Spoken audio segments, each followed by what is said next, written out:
2024, 25 வருஷத்துல யாராவது வீடு கட்டணும்னு பிளான் பண்ணிட்டு இருந்தீங்கன்னா 1000 ஸ்கொயர் ஃபீட் வீடு கட்ட போகிறீங்கன்னா அதுக்கு பேஸ்மெண்ட் வரைக்கும் எவ்வளோ காஸ்ட் ஆகும், டோட்டலாகவே ஃபுல் பில்டிங் கம்ப்ளீட் பண்ண எவ்வளோ கன்ஸ்ட்ரக்ஷன் காஸ்ட் ஆகும், அடுத்து பார்த்தீங்கன்னா மூணாவதாக ரூஃப் கன்ஸ்ட்ரக்ஷன் காஸ்ட்டு எவ்வளோ ஆகுங்கிறத இந்த வீடியோவில் டீட்டெயிலாக பார்ப்போம். ஆரம்பிக்கலாங்களா? நம்ம பார்க்க போகிற இந்த 1000 ஸ்கொயர் ஃபீட் பில்டிங்கில் என்னென்ன இருக்குன்னா 2 பெட்ரூம் வித் அட்டாச் பாத்ரூமு, ஒரு ஹாலு, ஒரு கிச்சனு, ப்ளஸ் அடிஷ்னலாக ஒரு பார்க்கிங்கு, ஒரு காமன் டாய்லெட்டு, அது இல்லாமல் அவுட்டரில் ஒரு ஸ்டேர் கேஸ் இருக்குது. இந்த பிளானில் உள்ள பேசிக் ஸ்ட்ரக்சரல் டீட்டெயிலாம் இப்போ பார்த்துருவோம். இதில் மொத்தம் 1000 ஸ்கொயர் ஃபீட் கன்ஸ்ட்ரக்ஷன் பண்ண போகிறோம். காலம் பார்த்தீங்கன்னா 14 நம்பர்ஸ், குழியோட சைஸ் பார்த்தீங்கன்னா 4க்கு 4, டெப்த் 6 அடி, பேஸ்மெண்ட் ஹைட்டு பார்த்தீங்கன்னா 3 அடி. இப்போது மார்க்கிங்லேருந்து பேஸ்மெண்ட் வரைக்கும் ஃபஸ்ட்டு எவ்வளோ காஸ்ட் ஆகுங்கிறத இப்போ பார்த்துருவோம்.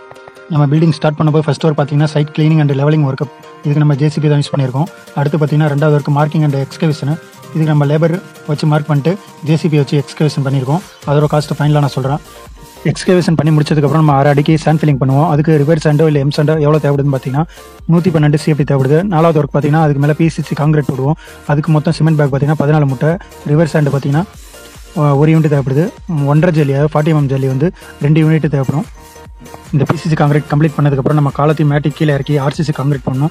அடுத்து நம்ம காலம் பாக்ஸ் யூஸ் பண்ணி காலம் காங்கிரீட் அந்த பேஸ்மெண்ட் லெவல் வரைக்கும் கொண்டு வந்து காலம் காங்கிரீட் பண்ணணும். இதுக்கு டோட்டலாக சிமெண்ட் பேக் 78 பேக்ஸ் தேவைப்படுது. ஸ்டாண்டு பார்த்தீங்கன்னா 2 யூனிட், ஜல்லி பார்த்தீங்கன்னா 4 யூனிட். இந்த காலம் காங்கிரீட் கம்ப்ளீட் பண்ணதுக்கப்புறம் ப்ராப்பராக க்ளீனிங் பண்ணிட்டு பேக் ஃபில்லிங் பண்ணதுக்கப்புறம் நம்ம கிரேட் பீம் ஒர்க் ஸ்டார்ட் பண்ணிடலாம். இந்த கிரேட் பீம் ஒர்க்குக்கு சிமெண்ட் பேக் பார்த்தீங்கன்னா 67 பேக்ஸ் தேவைப்படுது. ஸ்டாண்டு பார்த்தீங்கன்னா 2 யூனிட், அக்ரிகேட் 20 mm அக்ரிகேட் பார்த்தீங்கன்னா 4 unit. Grade beam work complete பண்ணதுக்கப்புறம் நம்ம பேஸ்மெண்ட் பிரிக் ஒர்க் ஸ்டார்ட் பண்ணிடலாம். நம்ம பிளான் வச்சு ரூமோட சைஸில் மார்க் பண்ணதுக்கப்புறம் பிரிக் ஒர்க்கை ஸ்டார்ட் பண்ணணும்.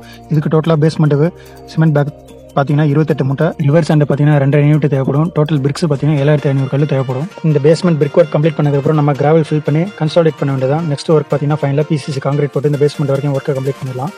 இந்த பேஸ்மெண்ட்டுக்கு டோட்டலாக எவ்வளோ கிராவல் தேவைப்படுதுன்னு பார்த்தீங்கன்னா 26 யூனிட் தேவைப்படுது. சிமெண்ட் பார்த்தீங்கன்னா 50 மூட்டை தேவைப்படுது.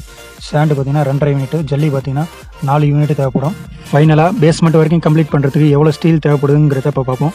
நம்ம ஸ்டீல் எங்கெங்கே யூஸ் பண்ணுவோம்னா ஃபஸ்ட்டு பார்த்தீங்கன்னா மேட்டுக்கு யூஸ் பண்ணுவோம், ரெண்டாவது பார்த்தீங்கன்னா காலம், மூணாவது ஒர்க்கு பார்த்தீங்கன்னா கிரேட் பீம் ஒர்க்குக்கு பேஸ்மெண்ட் வரைக்கும் யூஸ் பண்ணுவோம். பேஸ்மெண்ட் வரைக்கும் இந்த 3 ஒர்க்கையும் கம்ப்ளீட் பண்ணுறதுக்கு 1800 கிலோ தேவைப்படும். ஃபஸ்ட்டு நம்ம சிமெண்ட்லேருந்து பார்ப்போம். சிமெண்ட் பார்த்தீங்கன்னா இந்த 1000 ஸ்கொயர் ஃபீட் வீடியோ டோட்டலாக ஓவராலாக கம்ப்ளீட் பண்ணுறதுக்கு, அதாவது ஓவரால் பில்டிங்கில் foundation, basement, plastering work, other civil work, இது எல்லா ஒர்க்குமே காலம், பீம், காங்கிரீட் ஒர்க்கு எல்லாத்துக்குமே பார்த்தோமா மொத்தமாக 550 மூட்டை தேவைப்படும். ஒரு மூட்டையோட விலை இன்னைக்கு ரேஞ்சுக்கு நம்ம 330 ரூபாயிலேருந்து 350 ரூபா வரைக்கும் போயிட்டுருக்கு. ஒரு சில ஏரியாவில் இதை விட கம்மியாகவும் போயிட்டுருக்கு. அப்படி பார்த்தா நம்ம 330 ரூபா வச்சுட்டோம்னா 1,81,500 வரும். அடுத்த மெட்டீரியல் ஸ்டீலு. இந்த ஸ்டீல் பார்த்தீங்கன்னா நம்ம பில்டிங்கில் அதிகமாக செலவாகிற ஒரு முக்கியமான மெட்டீரியல் தான் ஸ்டீலு. ஸ்டீல் எங்கேயுமே நம்ம அவாய்ட் பண்ண முடியாது. அதில் காலம், lintel, beam, roof, slab, foundation, basement, இது மாதிரி நிறைய இடத்துல நம்ம ஸ்டீலை யூஸ் பண்ணுவோம். மொத்தமாக இந்த 1000 ஸ்கொயர் ஃபீட்டுக்கு ஸ்டீல் மட்டும் பார்த்தீங்கன்னா ஒரு 4200 கிலோ வரும். அது நம்ம இந்த எஸ்டிமேஷன் எடுத்துக்கிறதுக்கு ஒரு கிலோ 73லேருந்து 75 ரூபா போயிட்டுருக்கு. மொத்தமாக பார்த்தீங்கன்னா 3 லட்ச ரூபா இந்த ஸ்டீலுக்கு மட்டும் ஆகும். அடுத்து நம்ம பார்க்க போகிறது முக்கியமான மெட்டீரியல் தான் செங்கல். இந்த பிரிக்ஸ் பார்த்தீங்கன்னா ஓவராலாக நம்ம பில்டிங்கில் எங்கேயுமே அவாய்ட் பண்ண முடியாது. பிரிக்கு பார்த்தீங்கன்னா நம்ம வால் பார்ட்டிஷன் பண்ணுறதுக்கு, பேஸ்மெண்ட்டுக்கு, பேரப்பெட் வாலுக்கு, ஸ்டேர் கேஸுன்னு இது மாதிரி நிறைய இடத்துல நம்ம ஓவராலாக யூஸ் பண்ணுவோம். அப்படி நம்ம இந்த பில்டிங்க்கு பார்த்தீங்கன்னா ஒரு 1000 ஸ்கொயர் ஃபீட் வீட்டுக்கு 20,000 கல் தேவைப்படும். ஒரு கல்லோட விலை பார்த்தீங்கன்னா 8 ரூபா 50 பைசாலேருந்து 12 ரூபா வரைக்கும் போயிட்டுருக்கு. எங்கள் ஏரியாவில் பார்த்தீங்கன்னா 8 ரூபாய்க்கு கிடைக்குது. ஒரு சில ஏரியாவில் 10 ரூபா 12 ரூபாய்க்கு மேலேயும் போகுது. அப்படி பார்த்தோன்னா எங்கள் ஏரியாவில் 1,70,000 ஆகும். அடுத்து நம்ம பில்டிங்கில் அதிகமாக யூஸ் பண்ணுற முக்கியமான மெட்டீரியல், இந்த மெட்டீரியல் இல்லைனா எந்த ஒர்க்குமே நடக்காதுங்கிற மாதிரி தான் இந்த எம் சாண்டு, பி சாண்டு பில்டிங்க்கு ரொம்பவே முக்கியம். நம்ம இந்த பில்டிங்க்கு எம் சாண்டு, பி சாண்டு பார்த்தீங்கன்னா காங்கிரீட்டுக்கு, ரூஃபுக்கு, ஸ்லாபுக்கு, இது மாதிரி எல்லா கன்ஸ்ட்ரக்ஷன் ஒர்க்குக்கும் நம்ம யூஸ் பண்ணியிருக்கோம். அப்படி எம் சாண்டு மட்டும் பார்த்தோம்னா நமக்கு இந்த பில்டிங்க்கு 18 யூனிட் தேவைப்படும். எங்கள் ஏரியாவில் ஒரு யூனிட்டோட விலை 6000. அப்படி மொத்தமாக பார்த்தோன்னா 1,08,000 ஆகும். பி சாண்டு பார்த்தோன்னா இந்த பில்டிங்க்கு 10 யூனிட் வரைக்கும் தேவைப்படும். எங்கள் ஏரியாவில் 7000, ஒரு 10 யூனிட் பார்த்தீங்கன்னா 70,000 வரைக்கும் ஆகும், செலவாகும். இந்த எம் சாண்ட், பி சாண்டோட ப்ரைஸ் ஒரு சில ஏரியாவில் இதை விட கம்மியாகவும் கிடைக்க வாய்ப்பு இருக்குது, இதை விட கொஞ்சம் அதிகமாக கிடைக்க வாய்ப்பு இருக்குது.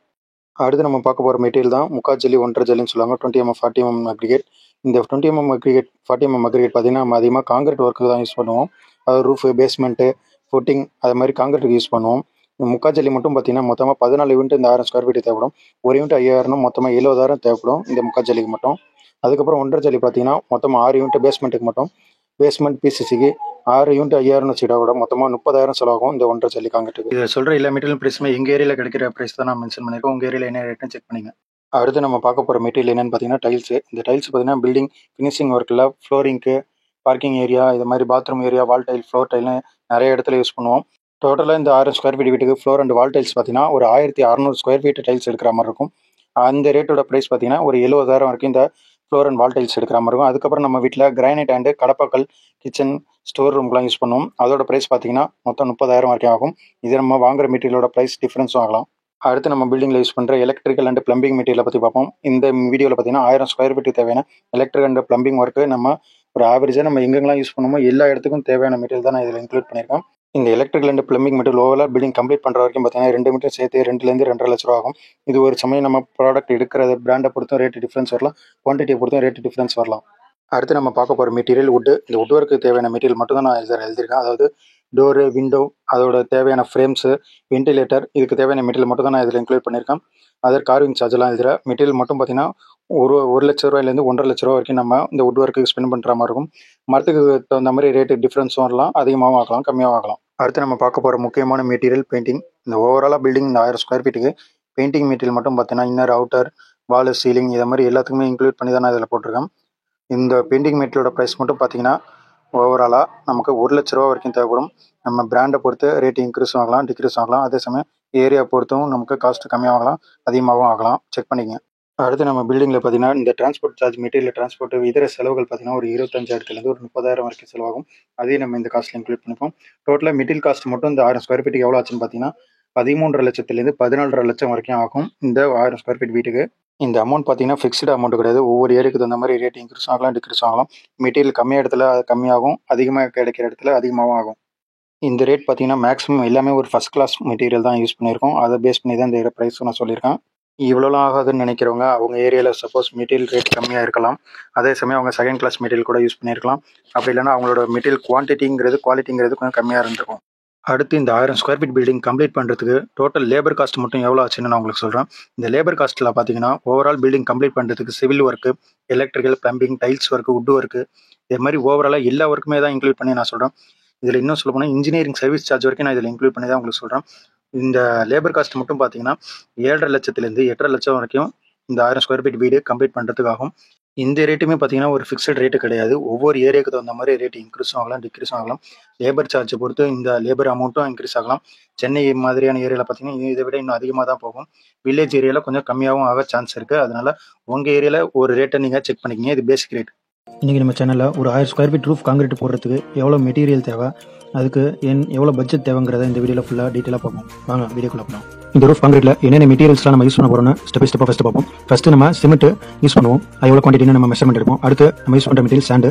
அதுக்கடுத்து பார்த்தீங்கன்னா அக்ரிகேட், அதாவது 20 mm ஜெல்லி யூஸ் பண்ணுவோம். இதுக்கடுத்து பார்த்தீங்கன்னா ஸ்டீல் யூஸ் பண்ணுவோம். ஸ்டீல் வந்து என்னென்ன டயான்னு பார்த்தீங்கன்னா 8 mm, 10 mm, அப்புறம் பார்த்தீங்கன்னா பைண்டிங் ஒயர். இதை நம்ம ஸ்ட்ரக்சரில் உள்ள 8 mm, 10 mm பேஸ் பண்ணி எடுத்துருக்கோம். ஸ்ட்ரக்சரல் ட்ராயிங் வச்சு நம்ம இந்த ரூஃப் காங்கிரீட்டை M20 ரேஷியோவில் போட போகிறோம். அதாவது 1:1.5:3. 1ங்கிறது சிமெண்ட், 1.5ங்கிறது எம் சாண்டு அல்லது சாண்டு, 3ங்கிறது அக்ரிகேட் ஜெல்லி. நம்ம எவ்வளோ ஏரியா காங்கிரீட் போட போகிறோங்கிறத ஃபஸ்ட் எடுத்துப்போம். 1000 ஸ்கொயர் ஃபீட் திக்னஸ் பார்த்தீங்கன்னா 5 இன்ச்சு. நீங்கள் எத்தனை இன்ச்சு போடுறீங்களோ அந்த மெஷர்மெண்ட்டையும் எடுத்துக்க வேணாம். நம்ம 2 ஏரியா மல்டிப்ளை பண்ணோம்னா 417 CFT வருது. இந்த காங்கிரீட்டில் வந்து நம்ம யூஸ் பண்ணுற மெட்டீரியலோட ஸ்டாண்டர்ட் வெயிட், இதெல்லாம் ஸ்டாண்டர்ட் வேல்யூ. நம்ம இதில் வந்து டேரெக்டாகவே எவ்வளோ மெட்டீரியல் தேவைப்படுதுன்னு போட்டுருக்கோம். நெக்ஸ்ட் வீடியோவில் நான் டீட்டெயிலாக கால்குலேஷன் அப்லோட் பண்ணுறேன். 1000 ஸ்கொயர் ஃபீட் காங்கிரீட் போகிறதுக்கு எவ்வளோ சிமெண்ட் பேக் தேவைப்படுதுன்னு பார்த்தீங்கன்னா 91 மூட்டை. இது 1-2 மூட்டை இன்க்ரீஸ் ஆகலாம், டிக்ரீஸ் ஆகலாம். அதே மாதிரி ஸ்டாண்டு பார்த்தீங்கன்னா 200 CFT அப்படின்னா 2 யூனிட்னு சொல்லுவாங்க.